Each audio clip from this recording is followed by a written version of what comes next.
बिस्मिल्लाहिर्रहमानिर्रहीम। अस्सलाम वालेकुम। Welcome to unique academy Nowshera channel.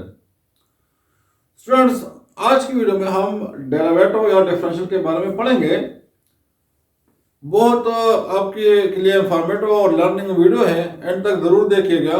और हमारे चैनल को अगर आप नए हैं तो उसको सब्सक्राइब भी कीजिए, लाइक भी दीजिए और अपने दोस्तों के साथ शेयर भी कीजिए। जी, शुरू करते हैं। डेरिवेटिव और डिफरेंशियल। बेसिकली डेरिवेटिव या डिफरेंशियल जो है ये कैलकुलस की एक ऐसी कॉन्सेप्ट है जिसमें हम रेट ऑफ चेंज को डिफाइन करते हैं। Derivative basically the rate of change in one variable due to change in other variable. एक वेरिएबल की वजह से जब दूसरे वेरिएबल में कोई चेंज आता है और इस चेंज को हम एक रेट फॉर्म में, रेशो फॉर्म में लिख देते हैं, तो इस चीज को हम डेरिवेटिव कहते हैं या डिफरेंशियल कहते हैं। डेरिवेटिव बेसिकली, फॉर एग्जाम्पल, ये हमारे पास एक सर्कल है, ये सेंटर का हमारे पास सेंटर और ये रेडियस है। ये गोल रिंग जो है ये हमारे पास सरकमफ्रेंस है।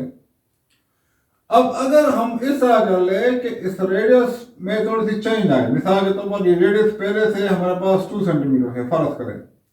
अब थोड़े से हम इसको चेंज कर लेते हैं, ठीक है। सपोज ये हमारे पास 0.5 सेंटीमीटर हमने ज्यादा कर दी, तो इस चेंज की वजह से इस सर्कल के सरकमफ्रेंस में से चेंज आ गई, वो भी ज्यादा हो गई। अब the change in circumference of the circle due to change in the radius, this rate of change is called derivative.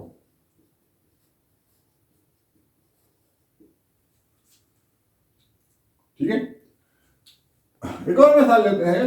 मिसाल के तौर पर एक बच्चा है, ठीक है, उसकी एज चेंज हो जाती है।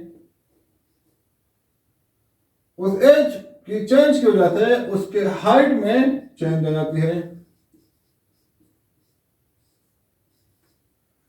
अब this change in height due to change in age is called differential या डेरिवेटिव।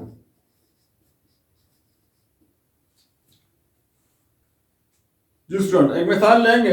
अब हम डेरिवेटिव के रूल्स पढ़ेंगे। डेरिवेटिव आपने समझ लिया है।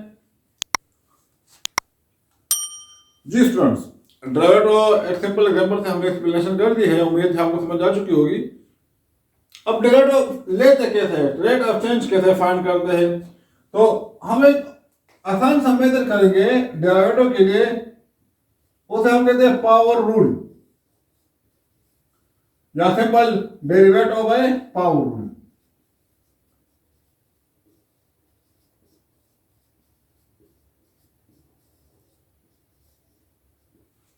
जैसे यहां पर हमारे पास एक फंक्शन है, y is the function of x।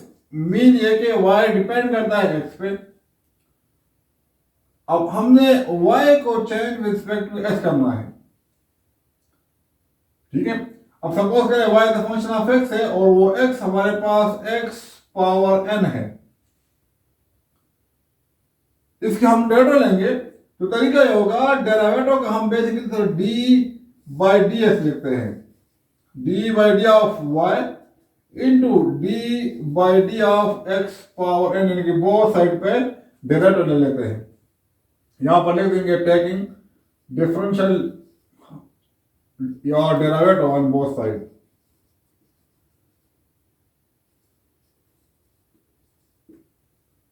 जी, ये d change in y due to change in x अपनी जगह पे आ जाएगा, d यहां पर चेंज का इस्तेमाल होगा।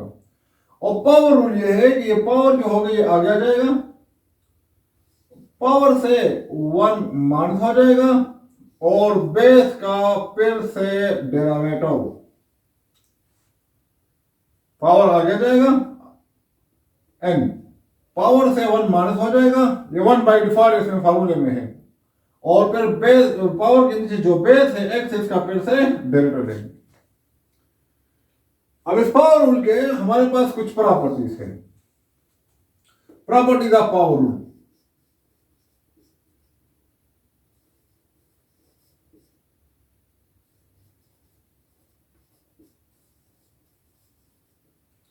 यहाँ पर इसकी मिसाल लेते हैं, suppose y is equal to x power हमारे पास 10 है और हमने इसका डेरिवेटिव लेना है, तो d by change in y due to change in x इस तरफ भी और change in y change in 10 x power 10 divide by dx यहाँ पर भी। अब देखें ये जो पावर 10 है ये आगे जाएगा और पावर 10 से एक माइनस हो जाएगा into derivative of the base, base में x है तो dx बाय dx, तो dx dx के साथ कैंसिल, जब आपके पास 10 x पावर 9 इंटू 1 तो 10 x power 9 is the differential और derivative of the x power 10। यहां पर एक प्रॉपर्टीज है, प्रॉपर्टी ये है पहली प्रॉपर्टी कि अगर हमारे पास कांस्टेंट हो तो कांस्टेंट का डेरिवेटिव हमें पास 0 होगा, d by D x D of the constant by D x, constant का डेरिवेटिव हमेशा के लिए 0 होगा। अब कांस्टेंट का डेरिवेटिव क्यों 0 होता है? क्योंकि अभी हमने इसके डिफिनेशन में पढ़ा है कि derivative is the rate of change in one variable, अगर x में चेंज आएगा तो अपने साथ y को भी चेंज करेगा। कांस्टेंट कांस्टेंट है, इसमें चेंज नहीं आता, इस वजह से इसमें डेरिवेटिव इसके 0 हो जाएगी। दूसरी बात, अगर आपके पास फंक्शन कुछ यूं हो कि यहां पर इस x के साथ कोएफिशिएंट हो और इसका हमने डेरिवेटिव लेना हो तो d change in y due to change in x into K x power n by D X. अब ये कोएफिशिएंट के बाहर कर दो, जो वेरिएबल के साथ कोएफिशिएंट होता है वो बाहर चला जाएगा और डेरिवेटिव वेरिएबल पे आ जाएगा। अब ये सिंपल डेरिवेटिव है तो ये हम वही पावर रूल से खोलेंगे, यानी कि n आगे जाएगा और n से a का माइनस हो जाएगा। इस पर एक मिसाल लेते हैं, मिसाल के तौर पर y is equal to let's say 10।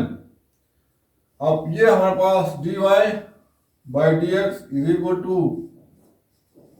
d10 by D x, तो कांस्टेंट का डेरिवेटिव हमारे पास 0 हो जाएगा। इसके यहां पर मिसाल लेते हैं,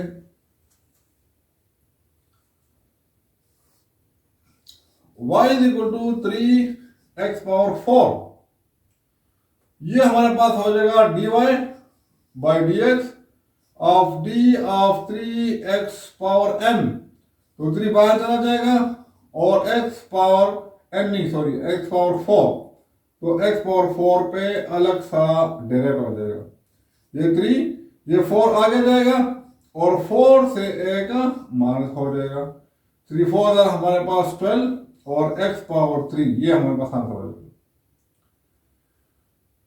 तीसरी प्रॉपर्टी, चौथी प्रॉपर्टी हमारे पास ये है कि अगर आपके पास सिर्फ x आ जाए, ना उसके कोई एक्सपोनेंट हो और ना उसके साथ कोई कोएफिशिएंट हो, तो याद रखिए स्टूडेंट्स कि हमारे पास कांस्टेंट का डेरिवेटिव हमेशा के लिए x का डेरिवेटिव हमेशा के लिए 1 के बराबर होता है। वीडियो अच्छी लगे तो लाइक भी कीजिए, सब्सक्राइब कीजिए हमारे चैनल को और अपनी कमेंट में जरूर हमें अपनी राय आगाह करें।